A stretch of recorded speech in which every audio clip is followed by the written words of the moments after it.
आज राष्ट्रपति द्रौपदी मुर्मू के अभिभाषण पर धन्यवाद प्रस्ताव की चर्चा हो रही थी संसद में, और इसी दौरान भारत में जो लीडर ऑफ ऑपोजिशन है, नेता प्रतिपक्ष राहुल गांधी ने एक बिल्कुल अलग ही मुद्दा उठा दिया। इस पर आज चर्चा तो होनी थी लोकसभा में बजट को लेकर, लेकिन वो बजट से अपना पूरा ध्यान भटकाकर कहीं और ले गए। भारत के पूर्व army chief general Manoj Mukund Naravane ने एक किताब लिखी है जो अभी तक प्रकाशित नहीं हुई है। हालांकि उस किताब के कुछ अंश एक मैगजीन ने छाप दिए।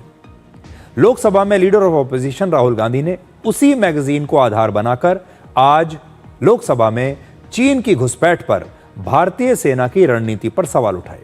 राहुल गांधी ने इस अप्रकाशित किताब के आधार पर दावा कर दिया कि वर्ष 2020 में कैलाश रेंज में चीन की सेना को रोकने के लिए भारतीय सेना को स्पष्ट निर्देश नहीं दिए गए थे सरकार की तरफ से।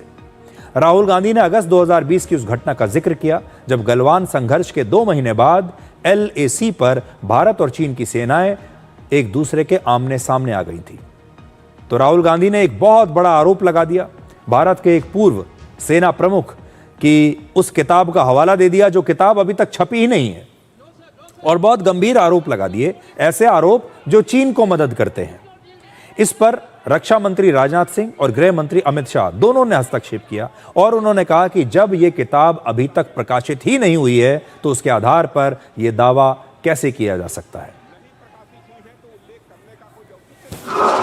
This is about when 4 Chinese tanks were entering Indian territory. They were taking a ridge in Doklam, and the army chief writes, and I quote from an article that is quoting his book. The tanks were within a few hundred meters of Indian positions on the Kailash range. No, sir, no, sir, no, sir. No, we only started. No, no, he is not yielding. He is not yielding. Sir, sir, this is not. He is not yielding. The LOP is not yielding. He is on the foot. Naravane जी ने नहीं कहा, इतना बोल दे। एक record पर बोले कि नरवणे ने नहीं कहा है। रक्षा मंत्री जी इतना ही कह रहे हैं कि नरवणे जी की पुस्तक को आप रिफर कर रहे हो तो वो प्रकाशित हुई या नहीं हुई, वो स्पष्ट करे। नरवणे की रिपोर्ट नहीं है, नरवणे का पुस्तक नहीं है, इतना स्पष्ट करे। मैगजीन तो कुछ भी लिख सकता है। क्या वह पुस्तक प्रकाशित हुई है जिसमें यह सब सारी बातें उन्होंने लिखी हैं?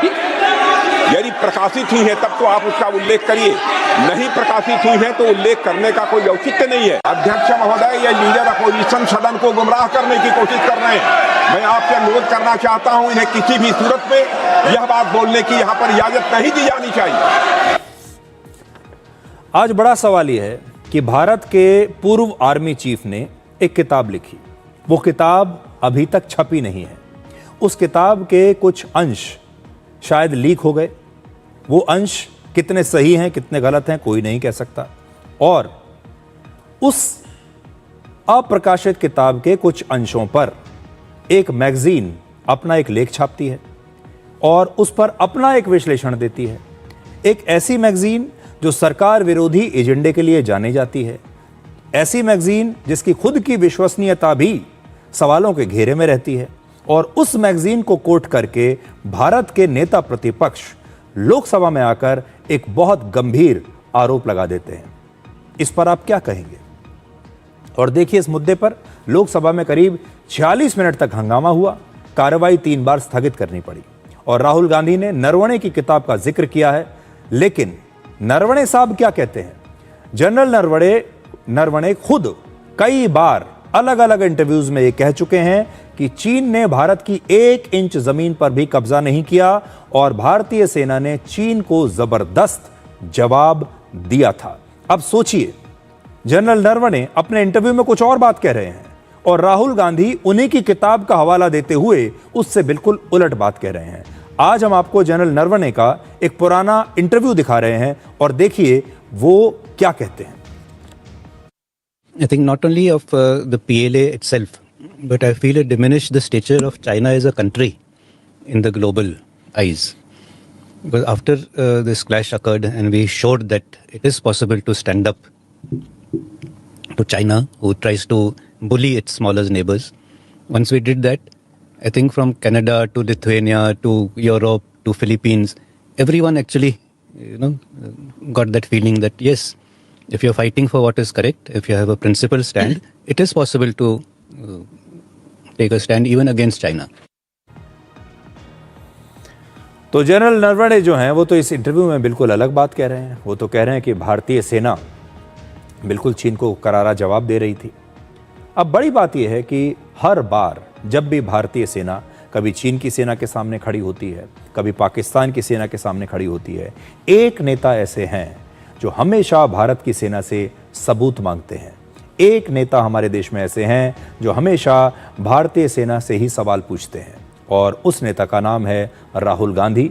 और राहुल गांधी ने एक बार फिर से भारतीय सेना पर ही सवाल उठाया, भारतीय सेना पर ही उंगली उठाई है, और चीन की घुसपैठ को लेकर भारतीय सेना की जो नीति रही है अब तक उस पर सवाल किया है। और वो ये कहते हैं कि सरकार ने स्पष्ट जो है इंस्ट्रक्शंस सेना को नहीं दिए थे।